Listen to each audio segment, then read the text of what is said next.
Salam semangat. Jumpa lagi dengan channel Mahdi. Kali ini saya akan bahas penalaran matematika bagian yang ketiga. Kita langsung saja ke soalnya. Jika 4 logaritma dari 2x tambah 48 sama dengan x dikurang 1. Nilai x log 8 yang memenuhi adalah. Jadi di sini kita tulis dulu persamaan logaritmanya, jadi 4 log 2 pangkat x ditambah 48 sama dengan x dikurang 1.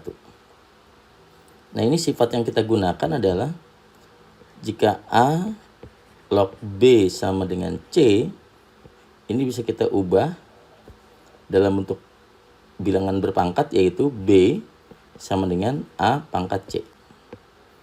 Ini sifat logaritma. Jadi di sini bisa kita tuliskan 2 pangkat x ditambah 48 gitu ya.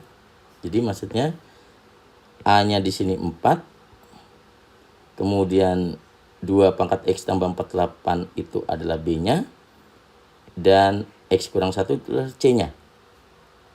Jadi bisa kita tuliskan B sama dengan A pangkat C. Jadi 2 pangkat x tambah 48 sama dengan 4 ya. 4 pangkat x dikurang 1. Oke.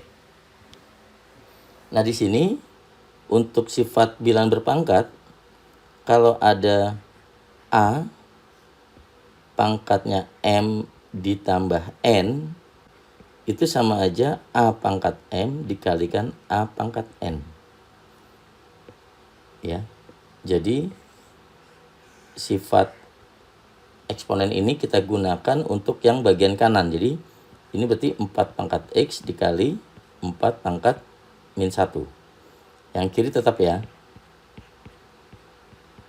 Oke. Kemudian sifat yang kita gunakan lagi yaitu A pangkat M dipangkatkan N. Ini sama saja pangkatnya bisa ditukar tempat ya. Jadi A pangkat N dipangkatkan M itu sama saja. Ini akan sama dengan A pangkatnya dikali. Nah, seperti ini. Oke. Jadi 2 pangkat X ditambah 48. Nah, yang 4 pangkat X ini kita bikin jadi 2 pangkat 2 lalu dipangkatkan X gitu. Kalau 4 pangkat min 1 itu kita gunakan sifat A pangkat min M itu sama aja 1 per A pangkat M. Jadi kalau 4 pangkat min 1 berarti 1 per 4. Gitu ya. Oke. Nah, ini semuanya kita kalikan aja dengan 4 seluruhnya. Jadi 4 dikalikan 2 pangkat X ditambah 48 kali 4 192. Berarti di sini 2. Nah, ini kan 2 pangkat 2 dipangkatin X sama saja 2 pangkat X dikuadratkan. Itu sama ya, tukar tempat ya. 2 sama X ditukar tempat. Oke. Nah, berarti ini adalah persamaan kuadrat dalam 2 pangkat X. Jadi kita bikin persamaan kuadratnya. 2 pangkat X dikuadratkan gitu ya. Minus 4 kali 2 pangkat X minus 192 sama dengan 0. Itu adalah persamaan kuadrat dalam 2 pangkat X. Nah, ini pemfaktorannya. Jadi berapa kali berapa minus 192. Tapi kalau dijumlahkan itu minus 4 gitu ya. Ya, jadi kalau dikalikan nih minus 192, kalau dijumlahkan minus 4. Ini kita dapatkan min 16 sama 12 ya. Jadi bisa kita faktorkan. Ini 2 pangkat X, ini 2 pangkat X. Kalau dikalikan 2 pangkat X dikuadratkan kan? Berarti ini kita tulis saja min 16, ini plus 12. Sama dengan 0. Oke. Jadinya nih 2 pangkat X sama dengan 16. X-nya akan kita dapatkan. 16 itu kan 2 pangkat 4. Jadi X-nya 4. Kemudian satu lagi, 2 pangkat X sama dengan minus 12. Nah, bilangan berpangkat ya, itu nggak mungkin menghasilkan bilangan negatif. Jadi, karena bilangan pokoknya kan 2, bukan negatif. Jadi, artinya di sini tidak memenuhi untuk yang di sini. Saya tulis saja T, M ya, tidak memenuhi. Oke, sekarang yang ditanyakan di soal itu adalah X log 8. Itu yang ditanyakan nih. Nah, berarti kita masukkan saja nilai X-nya, yaitu yang sudah kita dapatkan, yaitu X-nya sama dengan 4. Jadi berarti di sini 4 log 8. Oke. Nah, ini harus kita sederhanakan lagi. Jadi 4 itu kan 2 pangkat 2. 8 itu 2 pangkat 3. Gitu ya. Oke. Nah, ini akan kita sesuaikan dengan sifatnya, yaitu kalau ada A pangkat N log B pangkat M, ini sama aja M per N dikalikan A log B. Ini sifat lagi. Gitu. Jadi M-nya itu berarti yang min 3 di sini. Ini M-nya. Yang 2 di sini adalah N-nya. Ya. Jadi di sini berarti 3 per 2 dikalikan 2 log 2. Nah, 2 log 2 itu kan sama dengan 1 kan? Jadi hasilnya adalah 3 per 2. Gitu. Berarti pilihan gandanya adalah yang E.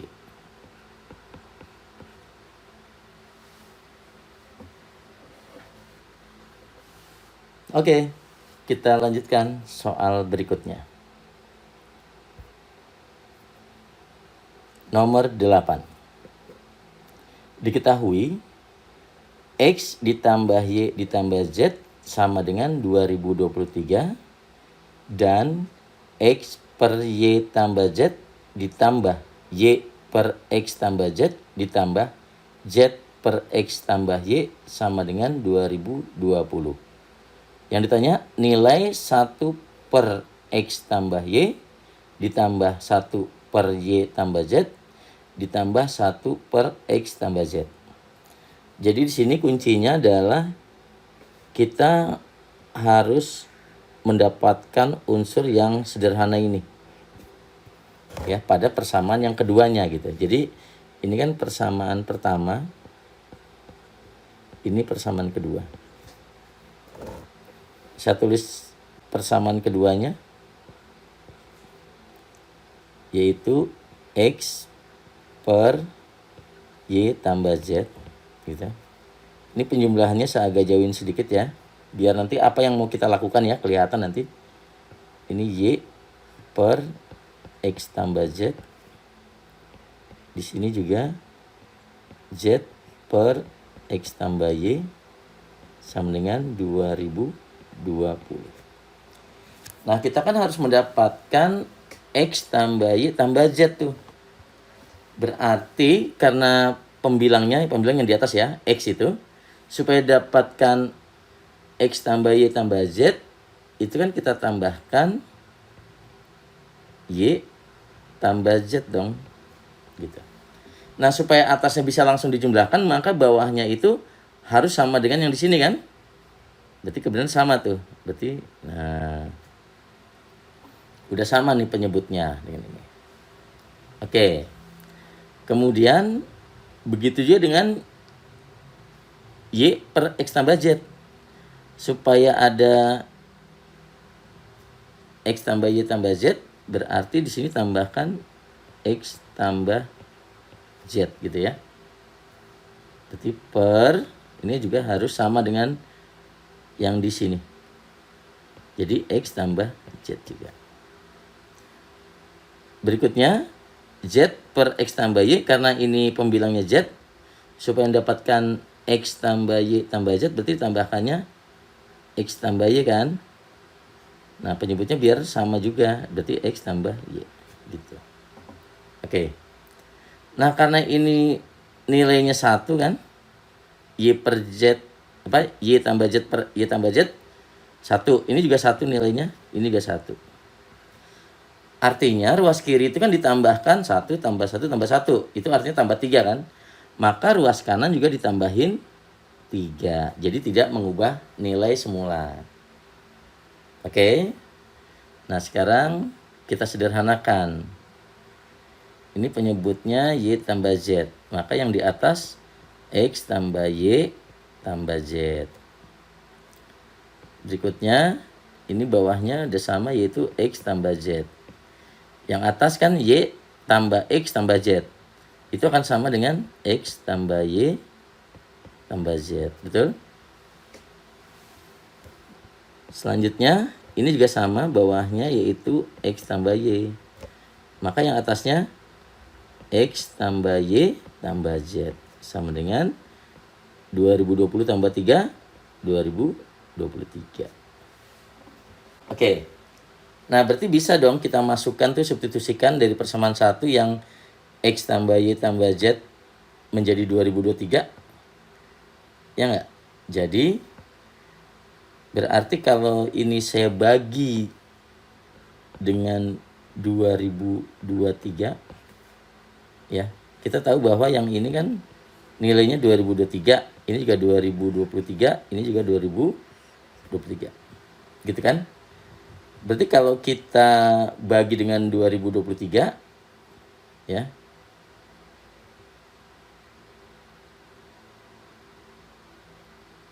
berarti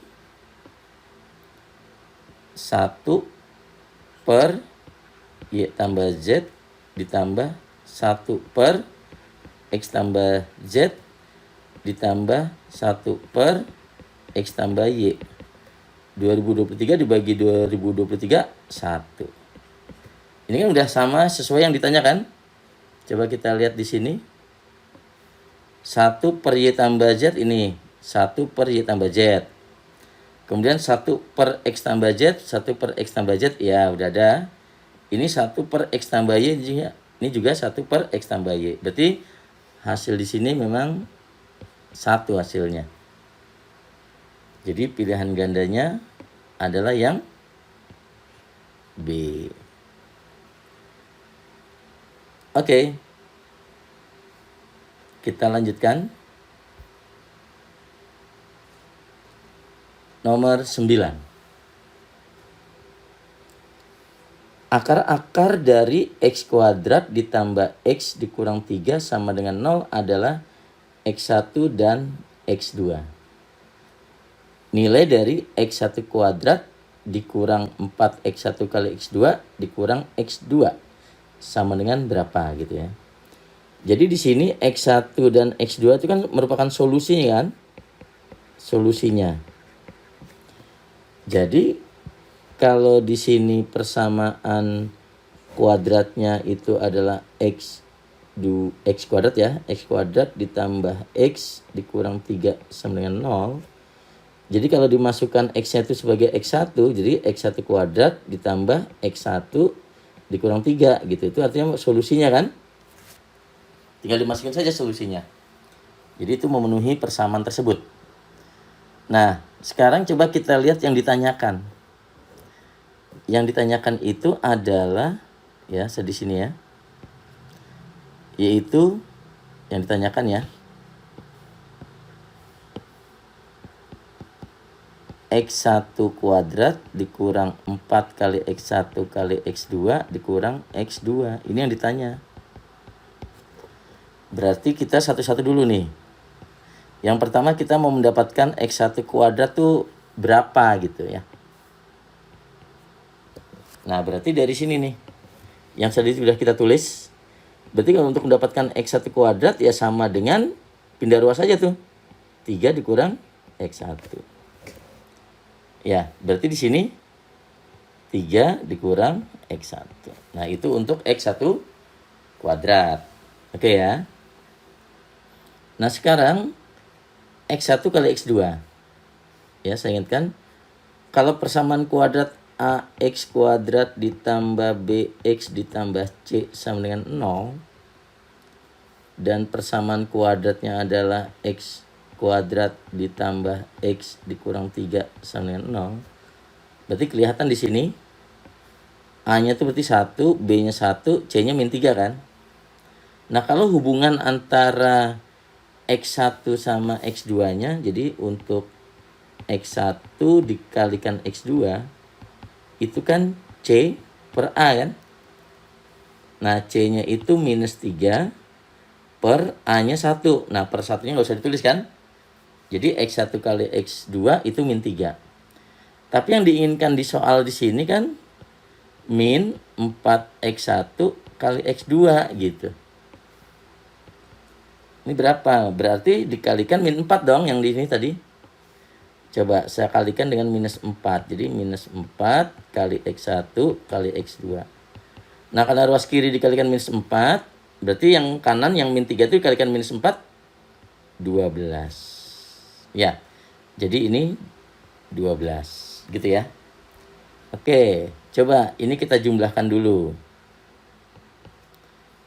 Nah, sudah kita dapatkan yaitu X1 kuadrat min 4X1 kali X2 itu hasilnya adalah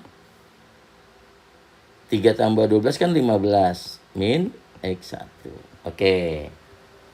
Sudah tuh, berarti udah sampai sini dapatnya nih. Udah sampai sini. Ya kan? Ini udah dapat sini sama-sama. Oke, sudah sampai situ. Berarti masih ada min X2. Nah, kalau saya tuliskan lagi di sini min X2 gitu. Sama juga di sini akan sama dengan saya tuliskan ikut min X2. Gitu ya. Sekarang saya jumlahkan.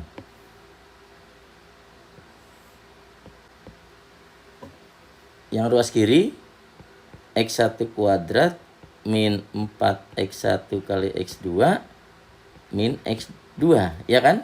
Itu yang ditanyakan tuh. Sama dengan, ini kita jumlahkan dulu. 15 min X1 min X2. Ya enggak? Kita sederhanakan bagian kanannya. 15, minnya kita keluarkan. Berarti ini X1 ditambah X2. Nah, berarti hubungan lagi solusinya kan? X1 tambah X2. Nah, kita lanjutkan di sini.